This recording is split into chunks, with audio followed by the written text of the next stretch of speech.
மாற்றுத்திறனாளிகளை அவதூறாக பேசிய வழக்கில் கைது செய்யப்பட்டுள்ள மகாவிஷ்ணுவை திருப்பூருக்கு அழைத்து செல்ல போலீசார் முடிவெடுத்திருக்கின்றனர். அண்மை செய்தியாக நாம் பார்த்துக் கொண்டிருக்கிறோம். கூடுதல் விவரங்களை எமது செய்தியாளர் சுப்பிரமணியன் வழங்க கேட்கலாம். வணக்கம் சுப்பிரமணியன், இது குறித்தான கூடுதல் விவரங்கள்.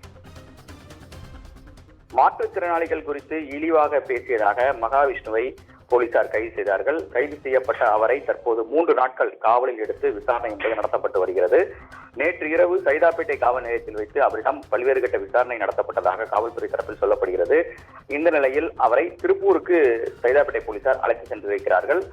திருப்பூரில் அவருடைய அலுவலகத்தில், அதாவது பரம்பொருள் பவுண்டேஷனுடைய அலுவலகத்தில் வைத்து விசாரணை நடத்த போலீசார் திட்டமிட்டிருக்கிறார்கள். அதற்காக மகாவிஷ்ணுவை திருப்பூருக்கு போலீசார் அழைத்து சென்றிருக்கிறார்கள். அது மட்டும் குறிப்பாக யாருடைய தூண்டுதலின் பேரில் இவர் இந்த மாற்றுத்திறனாளி குறித்து இழிவாக பேசியிருக்கிறார் என்ற தகவல்கள் சேகரிக்கக்கூடிய பணியில் போலீசார் ஈடுபட்டு வருகிறார்கள். அதற்காக நேரடியாக அவருடைய அலுவலகத்துக்கு சென்று அவருடைய லேப்டாப், அது மட்டுமல்லாமல் அங்க இருக்கக்கூடிய அலுவலகத்தினுடைய ஊழியரிடம் விசாரணை நடத்த போலீசார் திட்டமிட்டு இருக்கிறார்கள்.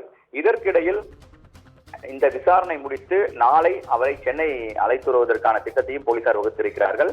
இதற்கிடையில் அந்த நிகழ்ச்சியில் கலந்து கொண்டதற்கான பணம் எவ்வளவு என்ற விசாரணையிலும் போலீசார் ஈடுபட்டு இருக்கிறார்கள். மேலும் அவருடைய வங்கி கணக்குகளையும் ஆய்வு செய்ய போலீசார் திட்டமிட்டிருப்பதாக தகவல்கள் வெளியாகி இருக்கிறது.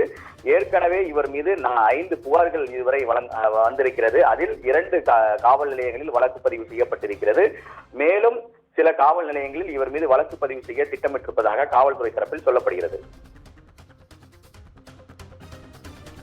கூடுதல் விவரங்களுக்கு நன்றி சுப்பிரமணியன்.